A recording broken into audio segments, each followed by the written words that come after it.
네, 1월 둘째 주 주간 뉴스 분석 시간입니다. 지난 한 주 동안 어떤 일들이 있었는지 돌아보고 또 앞으로 대한민국이 어디로 가는지 방향을 좀 살펴볼 텐데요.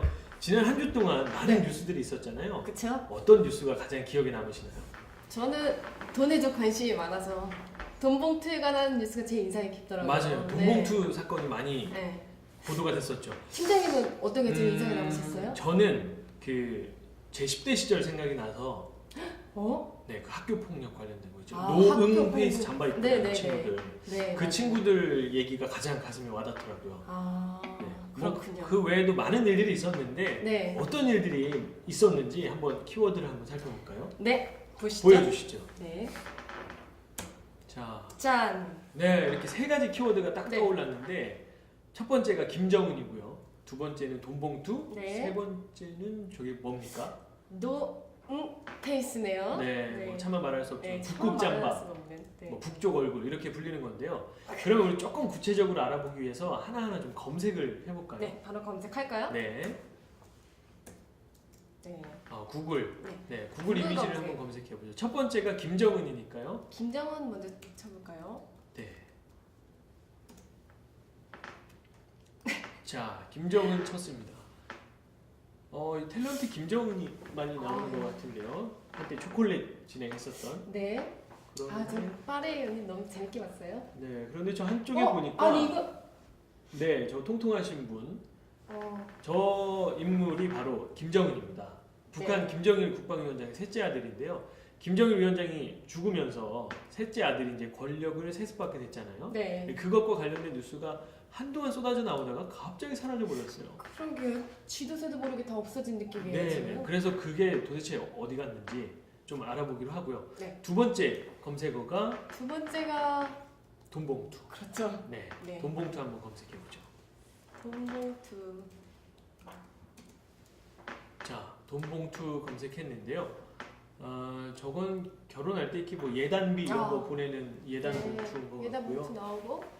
돈봉투를 검색했는데 한나라당 고승덕 의원이 검색이 됐어요. 이게 뭘까요? 저 신문에서 많이 봤는데요, 이분 얼굴. 네. 네. 뭐 아주 천재로 알려주신 분인데 그 2008년 전당대회 때 네. 그 돈봉투를 뿌렸다는 의혹을 발표한 게 바로 고승덕 발표하셨죠. 의원이거든요. 네. 그래서 그 후에 어떻게 지금 진행이 되고 있고 왜 이런 일이 생겼는지 그것도 한번 알아보기로 하고요. 네. 다음 세 번째 검색어 한번 검색해 주시죠. 세 번째, 노응 페이스요. 그렇죠. 노응 페이스죠. 네, 나오네요. 저 익숙한 엠블럼이 나오는데요. 아, 뭐 북극 잠바라고도 불리우고 뭐 네. 북쪽 얼굴이라고도 불리우는데 네. 고등학생들이 저 점퍼를 입기 위해서 굉장히 부모님을 쪼르고 그렇죠. 네, 그래서 뭐 신조어 등골 브레이커 뭐 이런 말까지 나오는데 저 잠바라도 막 계급이 보여요. 네, 뭐 학년별로 다르게 입기도 하고 일진, 이진 해가면서 다른 모델들 입는다고 하는데 그게 네. 좀 심해져서 네. 서로 이걸 뺏기도 하고요. 네. 그리고 이거를 사오라고도 하고 네. 그러다가 학교 폭력으로도 불거지고 네. 급기야는 대구 중학생 자살 사건 뭐 이렇게 네. 보도가 되면서 지금 전국 각지에 있는 학교 폭력 실태들이 드러나고 있거든요. 근데 제가 몇 년 전에 다닐 때만 해도 저 이 정도까지는 아니었던 것 같은데요. 피해자 입장이 아니셔서 그럴 수도 있는데 아무튼 이렇게 세 가지 키워드에 대해서 살펴봤는데요. 조금 더 전문가의 분석을 들어봐야 그렇죠. 될 것 같아요. 네. 전문가를 한번 모셔볼까요? 미래지에서 특별히 초빙한 전문가입니다. 네, 저희 네. 싱크탱크 미래지 원장님이시자 네. 또 서울대학교 국제대학원 교수이신 이근 교수님 한번 불러보겠습니다. 네. 자, 이근 교수님. 이근 교수님. 기다리고 네, 계셨죠? 나왔네요. 네, 안녕하세요. 교수님 어디 계세요? 예, 지금 연구실에 나와 있어요. 네, 교수님 저희가 지난 한 주간의 뉴스를 분석해서 세 가지 키워드를 꼽았는데요. 김정은, 돈봉투, 노응 페이스 이렇게 세 가지를 꼽아봤어요. 근데 도대체 왜 이런 일들이 지금 대한민국에 일어나는지 궁금하거든요. 교수님께서 좀 설명을 해주시죠. 네, 그 세 가지 키워드가 지난 1월 둘째 주에 가장 많이 나온 그런 키워드인 것 같아요. 그 세 가지 키워드를 통해서 김정은, 돈봉투, 그다음에 뭐 북극잠바라고 얘기되는 학교 폭력 사태, 이 세 가지 키워드를 통해서 이명박 정부가 초기에 정부가 출범할 때 했었던 공약들을 검증할 수 있었던 아주 가장 좋았었던 그런 한 주가 아니었나 이렇게 생각이 됩니다. 그럼 하나하나 제가 좀 더 분석을 해서 말씀을 드리면, 이명박 정부가 정부 출범할 때 여러 가지 공약을 했어요. 뭐 747 공약도 했고, 그다음에 뭐 비핵개방 3천, 그다음에 선진화, 그다음에 뭐 통일을 이루겠다 이런 공약들을 했는데, 우선 뭐 747 공약은 잘 안 지켜진 것이 이미 다 드러난 것이고, 그다음에 비핵개방 3천이라는 부분도 잘 안 지켜진 것이 다 드러난 공약이죠. 그러면 나머지 두 개, 제가 말씀드린 나머지 두 개 선진화하고 통일과 관련된 공약은 과연 어떻게 지켜졌느냐를 살펴보는 데 있어서 지난 1월 둘째 주가 굉장히 중요한 한 해였다고 그렇게 생각이 듭니다. 우선 김정은과 관련된 말씀을 하셨는데, 김정일이 사망한 이후에 사실은 한국 뉴스를 뭐 도배를 하다시피 한 뉴스가 이제 북한 관련 뉴스입니다. 그런데 사망한 이후에 또 급작스럽게 사라진 뉴스 중에 하나가 또 북한 관련 뉴스죠. 김정은 체제가 과연 어떻게 될 것인가 관련된 뉴스인데, 갑자기 이렇게 사라진 것을 보게 되면 오히려 북한이라는 나라가 이명박 정부 들어와서 별로 우리한테 중요하지 않은 나라가 됐다. 별로 우리와 가깝지 않은 나라가 됐다. 통일을 얘기하는 정부에서 가장 통일과 가깝지 않게 되어버린 그런 나라가 아닌가 이런 생각이 들어요. 왜냐하면 이명박 정부 들어와서 북한하고의 관계를 거의 다 끊어버렸거든요. 그래서 뭐 북한이 어떤 의미에서는 우리 머릿속에는 외국과 비슷한 그런 나라가 돼버렸고, 외국의 하나의 원수가 사망을 하면 보도하는 것과 마찬가지로 김정일이 사망한 것에 대한 보도가 있었고, 그래서 그 이벤트가 끝나버리니까 우리 머릿속에서 사라지는 그런 외국화되어 버린 국가가 된 것이죠. 그래서 가장 통일을 많이 얘기하고 통일을 준비하자고 얘기를 했음에도 불구하고 통일에서 가장 멀어진 그런 정부가 아닌가 이런 생각을 합니다. 다시 말하자면 우리에게 있어서 통일 문제에서 가장 중요한 것은 우리 머릿속과 마음속에서의 통일이 가장 먼저 와야 되는데, 머릿속과 마음속의 통일이 가장 멀어져 있다. 그래서 이 부분에 대한 그 머릿속과 마음속의 통일을 준비하는 것이 가장 통일 정책에 있어서 중요한 것이 아닌가 하는 걸 일깨워줬고요. 그다음에 이제 돈봉투 문제와 관련해서는 이 정부가 또 하나 내세운 공약이 선진화 아니겠습니까? 이 선진화라는 것은 문제를 해결을 할 때 이것을 좀 더 문명적인 방법을 통해서 해결하는 것인데, 규칙을 중요하게 생각하고 절차를 중요하게 생각하고 원칙, 뭐 규범 이런 것들을 중요하게 생각해야 되는데, 지금 이 정부 그리고 한나라당에서 보여준 행태를 보면 이게 돈과 폭력이면 모든 게 다 해결이 될 수 있다는 것을 사실 보여준 한 주였던 것 같아요. 뭐 디도스 문제가 있었는데, 디도스 문제는 과거 뭐 자유당 정부 때로 보면 거의 선거 정치 깡패들이 가서 선거를 못하게 방해한 것과 똑같은 거 아니겠습니까? 굉장히 폭력적이고 어떤 의미에서 굉장히 야만적인 행태라고 볼 수가 있고요. 돈봉투가 돌아다니는 것도 뭐 돈이면 모든 게 다 해결이 된다. 돈으로 표를 사고 사람의 마음을 사고 이걸로 뭐 권력을 사겠다는 것인데, 이거야말로 민주주의적인 절차를 지키지 않은 가장 야만적인 행태라고 보여집니다. 다시 말하자면 선진화를 주장한 정부가 가장 후진적인 모습을 보여줬고, 가장 문명적인 행태를 보여줘야 될 정부가, 그리고 또 정당이 가장 야만적인 방법에 의해서 정치를 해왔다라는 부분에서 이명박 정부가 출범할 때 내세웠던 공약들이 다 후퇴하고 하나도 지켜주는 것이 없다. 오히려 반대로 역행했다는 것을 보여줍니다.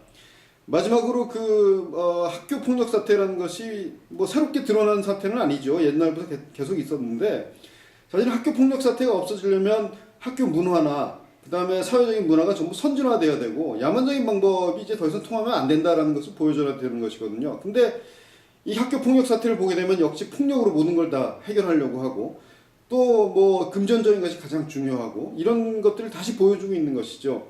그러니까 학교 폭력 사태가 해결이 되려면 사회 전반적인 분위기가 선진화되고, 절차와 규범, 그 다음에 공동체적인 문화, 이런 것들이 중요해지는 것들을 우리 잘하는 학생들이 알고 배워야 되는데, 사회 전반적인 분위기가 뭐 금력, 돈으로 모든 걸 다 해결할 수 있고, 폭력으로 다 해결할 수 있고, 입만 막으면 뭐 모든 것이 다 가능하다라는 이런 굉장히 후진적인 행태를 보여줬기 때문에 이것이 학교 폭력으로도 계속 투영된 것이 아닌가 이런 생각을 합니다. 그래서 선진화 굉장히 중요합니다.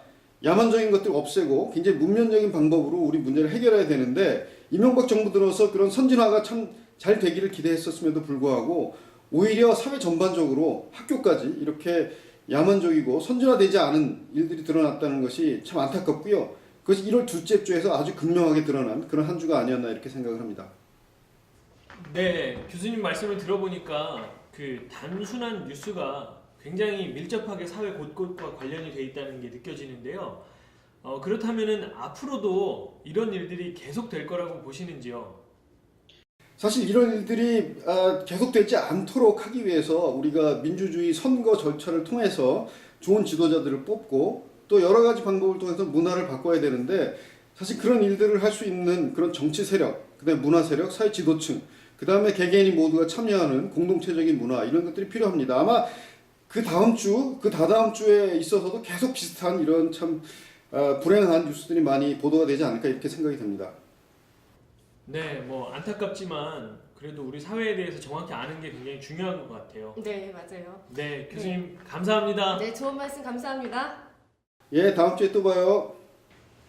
네, 이근 교수님 분석 굉장히 잘 들었고요. 두 가지로 요약될 수 있는데요. 첫 번째는 마음속의 통일, 네. 마음속의 통일에 대해서 말씀하셨고, 두 번째는 야만적인 방법이 아닌 굉장히 문명적인 방법인 제대로 된 선진화에 대해서 말씀하셨어요. 네, 네. 그 교수님 말씀을 들어보니까 아직도 우리 사회 곳곳에 야만적인 문화가 많이 남아 있는 것 같아요. 네, 저도 많이 느끼네요. 네, 네, 이렇게 지난주 한 주간의 뉴스를 분석해보고 또 전문가의 분석까지도 들어봤습니다.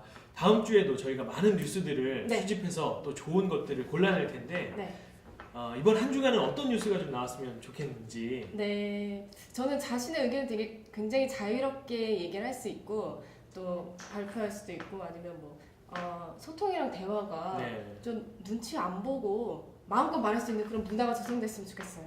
네, 언젠가부터 좀 이렇게 마음껏 자기 생각을 표현하는 게 좀 어려워진 것 같아요. 조금 부담스러워졌죠? 네, 좀 네. 무섭기도 하고. 네, 네, 그런 게 좀 없어졌으면 좋겠습니다. 네, 저는 우리 사회에 지금 도덕적으로 비난을 받고 있는 분들이 있어요. 여러 가지 네. 의혹이 불거진 분들도 있고 이런 분들이 좀 책임 있는 행동을 보여줬으면 좋겠습니다. 특히 네. 최슈중 방통위원장, 그분들, 박기태 의장님, 네, 그리고 또 이상득 의원님 이런 분들 지금 많은 일들이 벌어졌는데 책임 있는 자세를 보여주지 못하고 있어요. 그런 분들이 네. 책임 있는 행동을 할 때 네. 제대로 된 선진화가 오는 게 아닌가 이렇게 생각합니다. 네, 저희 2030 때 좀 제대로 된 모습 좀 보여주셨으면 좋겠습니다. 네. 네. 저희는 그러면 다음 주에 더 좋은 분석과 재미있는 네. 영상을 가지고 다시 인사드리도록 하겠습니다.